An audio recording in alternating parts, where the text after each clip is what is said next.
Welcome to another episode of the Robinson-Hewitt pod. This is where we talk about the future of technology and what it will mean to be human in the next era of tech. I'm your host, Alison Mackey. I'm a futurist, anthropologist of emerging technology, and founder of Robinson-Hewitt Consulting. Welcome. So if you caught last week's episode, we talked about co-founders, the idea of the builder and the visionary. And within that episode, I mentioned Ada Lovelace and her connection with Charles Babbage and how she would use her mind to build things before they physically existed. And I mentioned another inventor who worked in a very similar way, who used the same method and same inner architecture, but his version of connection were of a different energetic kind. And I said I would leave him for another episode. And for those who immediately thought of Nikola Tesla, you were correct. So give yourself a point. Well done. But before we get into Tesla, I do want to say that this episode and this topic makes me a little bit nervous to talk about. So I've spent many years as a futurist, inventing things for the next era and understanding the social impact of that all. So the first thing that you actually become expert at is being a generalist. And that's the job. You have to become comfortable holding a lot of different fields at once, moving between them and finding the patterns. And I love that. What I have is a gift, and I hold it with so much sincerity, even if it can make some people think that you're a know-it-all. Good thing I have very expensive pieces of paper to back it all up, though. But when it comes to energy and electricity and the actual physical, engineered, conducted kind, that's where my soft spot lives, because I have so much respect for electrical engineers. If you know me, you know. And I know what it takes to work with something that is invisible and powerful and magical as electricity is. These are the ones who can hold both the hardware and the software, who can see both the physical and the digital work come together. And that intersection means everything to me. And electricity is the thing that moves between two worlds. It's the medium that connects both the physical to the digital, which means it sits right at the heart of every future we're trying to build. So today we're talking about energy, but of the electric kind. And we're going to follow that thread from Tesla all the way to the future of power and connection actually looks like, and what it means for ordinary people. What does it mean for builders? And what it means for a world that is only going to become more dependent on intelligent, distributed, and a constantly flowing current. So at its core of all of this, every single thing that I want to cover today, it all comes back to one idea: connection. So let's look at the current state of play when it comes to energy and power and electricity. So I've spent a lot of years working with and having close relationships with a lot of brilliant electrical engineers. And I have the deepest respect for that world, because electricity, when you sit with it, is truly extraordinary. It's both completely tangible, so you can measure it, harness it, wire it into your walls, and it's completely invisible to the untrained eye. You can feel it without seeing it. You can be moved by it without being able to hold it. Not a fun fact, but I actually have been electrocuted once before, and it wasn't a great time. You can feel it, trust me. And the people who spend their lives understanding how to work with it, not like me, and how to design around it, how to push its limits, those are the people operating at a level that I find so humbling. So I want to be upfront that my version of energy has always been of the relational kind, the connective tissue between ideas and the charge that moves between people in a room and between a concept and the person who finally understands it. So my blind spot, if we're going to be honest about it, has always been on the physical side. The battery problem, the power constraint, how does it actually run question? Because I have no clue. So when I'm working through an invention or a future system in my head, I usually remove energy entirely. I set it aside and I let the idea breathe first. If you let the battery or power problem into the room too early, it can kill an idea before it has a chance to become real. And my favorite builders, the ones who can move between hardware and software, between the physical and the digital, and see those two systems speak to each other, those are the ones who eventually solve that problem for me often. And I just don't come from it from that angle at all. And that is the point, because right now in the world that we're living in, the energy problem is no longer something that we can remove from the room. It is the room entirely. So we are in the middle of a real energy reckoning of some sorts. The cost of fuel, the instability of centralized grids, the conversation about what our power systems are actually built on and whether they fit for where we're going. These are not abstract future concerns. And we're feeling this during this current fuel crisis. Feel it every time we pay for our power bill, or sit in a blackout, or read about another grid failure somewhere around the world. And at the same time, something interesting is happening as well. There is a growing wave of thinkers and builders who are asking different questions. It's not how do we fix the current system, but what would we build if we started from scratch? thinking about decentralized solar, off-grid community microgrids, advanced battery technology, nuclear diamond batteries, free energy concepts. These things haven't been taken fully seriously yet, but perhaps they should be. So we're at a point where the ideas are there. The question is whether we're ready to actually build towards them. And if we want to take a look into the future, we have to take a little look back in time to notice the patterns. So there is a film that I love, an Australian film called The Castle, and it's so brilliant and it just feels like Australia and New Zealand. So if you haven't seen it, I highly recommend it. It's so beautiful. And there's a running joke within it where the family home is surrounded by enormous electricity pylons. These huge towers looming in the background of almost every scene, and the father Daryl just loves them. And he tells his son that they are a daily reminder of man's ability to generate electricity, that the rest of the world sees as an eyesore, but he sees it as a miracle. And I think about that a lot because there's a moment in history where electricity was a miracle, where turning on a light in a house was one of the most extraordinary things that human beings had ever experienced. And we forget that. We walk into a room today, we switch a light and think nothing of it. But someone had to imagine that was possible first. So the story of how we electrified the world is one of the favorite stories of history and human invention. And it's not a clean story either. It's messy, it's competitive,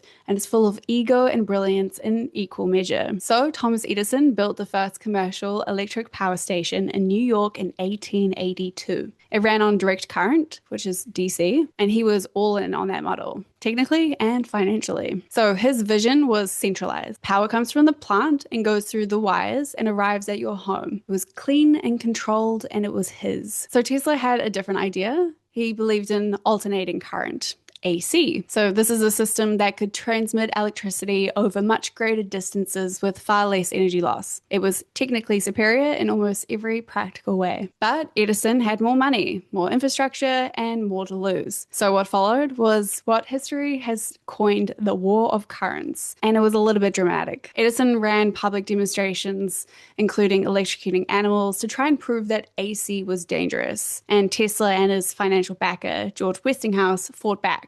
And it was ugly. But in the end, AC won. And the reason why it won was the reason that matters. It was built for scale, it was built for connection across distance, and that turned out to be what the world actually needed. Now, Tesla, I do want to spend a moment with him because he is someone I have learnt from in a very personal way. So Tesla was both a visionary and a builder. He didn't just imagine things. He constructed them in his mind first with precise mechanical detail through running them and testing them before he even touched a physical component. He described the process himself, and he would complete the entire invention mentally, spot the flaws, adjust, iterate, and only build it in the physical world when the version in his mind was perfect. To him, the mental world and the physical world were equally real. And in last week's episode, we went into how Ada did the same thing. And this is also how we do things at RHC as well. I'm not claiming to be Tesla or Ada just yet, but I recognize the method and so I use it, as well as other things too. And it's worth naming because I think we underestimate how much of the future has always been built in someone's imagination before it becomes material. And as I said in a previous episode as well, AI can only synthesize the past. So if we want new things, we have to do things differently. And there is one more historical person that I want to bring to the table here today because she deserves far more recognition than she ever gets. And that's Hedy Lamarr. Think 1940s Hollywood and one of the most famous faces of the golden age of cinema. Algiers, Boomtown, Samson and Delilah. She was a genuine icon. But in between takes on set, she was sitting in an actress chair and she was inventing. So during World War II, she identified that radio-controlled torpedoes were being jammed by enemy forces, and she, alongside composer George Antheil, developed a frequency-hopping technique. By rapidly shifting radio signals between different channels in a synchronized sequence, the signal became nearly impossible to intercept. And the inspiration for this came from player pianos, where rolls of paper directed the instrument to move through a sequence of notes. They received a US patent in 1942 and donated the concept to the Navy. The military largely ignored it at the time, but the patent became a foundational groundwork for Wi-Fi, Bluetooth, and GPS. So the technology that connects every device you own right now has its roots in the mind of a Hollywood actress sitting between film takes. She is one of my personal blueprints. because she is the proof that you don't have to choose. You can be the person in the spotlight and the person backstage working on the thing that changes the world. You can do both at the same time. And I feel like that's the thing that a lot of us kind of grapple with in this world. We have dreams as kids growing up, but we get sucked into what will pay the bills. And sometimes those two things feel incompatible, but I don't believe they are. Hedy Lamarr is the proof. Tesla, who was both the visionary and the builder, is also proof that you don't have to collapse one version of yourself to make room for the other. You find balance between them, and that balance is where the best ideas can come from. And the pattern across all these people is that the biggest leaps in energy and connection happen when someone is willing to imagine fundamentally different systems, not better versions of what existed, but different ones entirely. So what are my futuristic insights telling me about the future of energy and power? So the energy systems that we have today, the ones built around centralized generation and long distance transmission, the ones that Edison's model eventually shaped, are starting to show its limits. And the equation that is being asked of right now, seriously, by the engineers and researchers and communities and governments, is what comes next. And there are a few ideas that I want to walk through, and I think taken together, they start to paint a picture of something that is different. So the first is decentralized energy. So this is power coming from a single large source and being distributed outward towards local generation, community microgrids, rooftop solar, home battery storage, peer-to-peer energy sharing. So the logic here is simple. The closer the source to the user, the less energy you lose in transmission, and the more resilient the system is when something fails. So it also gives communities something they have rarely had in the history of electricity, which is actual control over their own power supply. And this is already happening. It's not necessarily a future concept, but the scale at which it could happen and what it might look like when it is the default rather than the exception, that's where it starts to get interesting. And the second thing I want to talk about is batteries, because everything in the decentralized model depends on storage. So solar only works when the sun is shining unless you have somewhere to put that energy. And the battery problem, the one that I tend to remove from the room entirely when I'm thinking, is actually the hinge point of the whole future of energy conversation. So most people know about lithium-ion batteries. These are the ones in our phones, our laptops, and our electric cars, if you have one. But there is a concept that I find fascinating or underexplored in the mainstream conversation, and that is the nuclear diamond battery. So the basic idea is that radioactive carbon waste, specifically carbon-14, can be encased in synthetic diamonds and used to generate a small but extremely long-lasting electrical current. The diamond acts both as a semiconductor as well as a protective shell. And the estimated lifespan of these batteries actually lasts for thousands of years, which is wild. So they produce a very low power output. So they're not going to run your home tomorrow, but the applications in low power systems, such as medical devices, remote sensors, satellite systems, the things that need to run continuously without ever being recharged, that breakthrough would be significant. And more broadly, what nuclear diamond batteries represents is a direction of thinking, which is not just how do we store more energy, but what if energy could be almost infinitely available for the right applications? So free energy is a concept that tends to get dismissed quite quickly in mainstream engineering circles, and I understand why. There's a lot of bad ideas underneath that umbrella, but there is also some serious research that's happening in resonant energy systems and wireless power transfer and applications of electromagnetic fields that are worth paying attention to. So Tesla himself was working on wireless energy transmissions before funding collapsed. The Wardenclyffe Tower project, which he intended as a global wireless energy and communication system, was never completed. But the idea did not die. It just went a little bit quiet for a century. And I want to bring back Ada into this and Charles Babbage and the idea of the analytical engine. That too didn't receive funding, but it was the blueprint for the entire tech industry that we know of it today. Just some food for thought. And the third thing that I want to talk about is intelligence in the grid itself, because the future of energy is not only about where power comes from, it's also about how it moves and how it's managed. So thinking about AI, advanced sensors, digital twins, smart meters, predictive maintenance, automated grid management, all these things that are already being deployed in various forms. But the direction is towards a system that responds in real time, that can reroute power when a section fails, that can predict load demand and adjust before problems occur, that can integrate widely variable renewable inputs in a way that older grid infrastructure simply can't. So this is where I believe the world of engineering and AI are increasingly becoming the same, and that intersection, the physical and the digital, the hardware and the software, That is exactly the space I think produces the most interesting things right now. But there's also the materials question, because a lot of where energy goes next depends not just on what we can actually make things out of. Thinking of advanced semiconductors, quantum materials, phonetic systems, and next generation conductors. So maybe the breakthroughs in energy efficiency over the next few decades are likely to come as much from material science as from any single technology. Tesla worked at the edge of what materials could do in his era. The people doing that work now are operating at scale of complexity he probably could never have imagined. But the spirit, I think, is the same. What I see when I look at all of this together is a system trying to move from centralized and fragile to distributed and resilient, from scarce and expensive to abundant and accessible, from reactive to intelligent. And those shifts, if they actually happen, don't just change how we power our homes.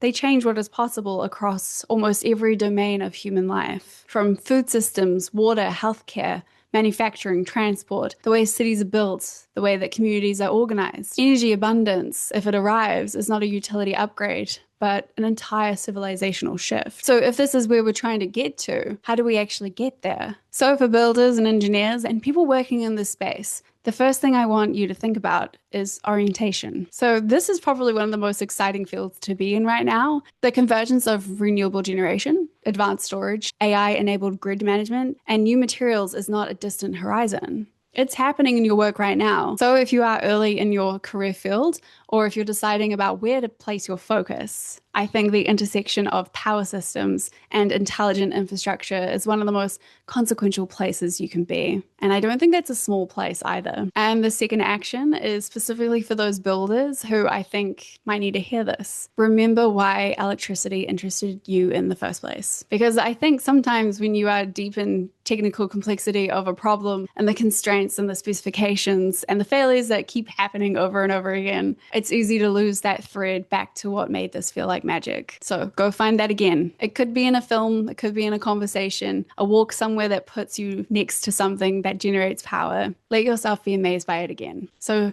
new energy in every sense opens up new ideas. So that means creating new memories, meeting new people, doing new things, break the pattern. For organizations working in energy infrastructure or just adjacent tech sectors, the question worth asking is whether your planning horizon is long enough for what is actually coming. Most planning sits in a 5 to 10 year window, but the shifts that we are looking at in terms of decentralization, advanced storage, and grid intelligence are going to reshape what the energy sector looks like over 20 to 30 years. So building partnerships now with researchers in material science, with communities experimenting with microgrids, with AI teams working on predictive infrastructure. That's not premature. It's exactly the right time to start doing it. And for individuals, anyone listening who's not necessarily working in the energy space, but who thinks about the future, I would say start paying attention to where your own energy comes from. Not in a guilty way, but a curious way. Remember, we're not aiming for perfection, we're aiming for enough right now. So what is actually powering your home? What alternatives exist in your region? Could your community organize around microgrids in the next decade? So these are the questions that used to be for governments and utility companies to answer. But increasingly, they are the questions that communities and individuals will need to have their own say in. And the shift in this is already underway.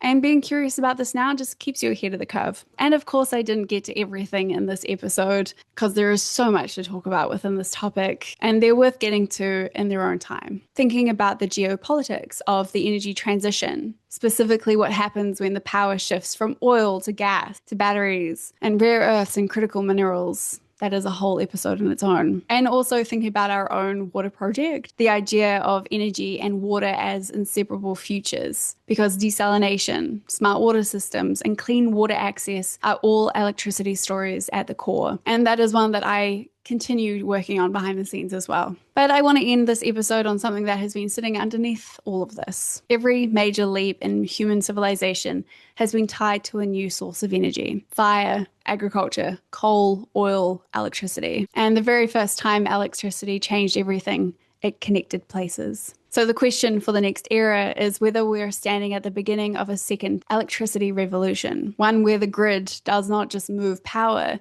but thinks, responds, and adapts, where energy is abundant instead of scarce, where the infrastructure is not something distant and centralized, but local, intelligent, and partly yours. And I think we are. And the people building that future are the ones who still remember why electricity is exciting in the first place. So go find new energy, because it opens up new ideas. So if today's episode got you thinking, you can come and join your journey with us. We post nearly every day on Instagram, sharing our insights and inspirations for founders and future-facing leaders. It's a good place to stay curious. And if you're ready to go deeper, you can head over to our website at RobinsonHewitt.com. We work at the intersection of anthropology, emerging technology, and future systems thinking to help future-facing leaders, businesses, and organizations transform, evolve, and build the next era. If you're still orienting, we have a lot of free resources available online to help you on your own founder's journey. But if you're ready to take the leap, you can check out our services as well. Make sure to subscribe to check out next week's episode to help build a better future for everybody. Everything is linked below, and I will see you in the next one. Ciao.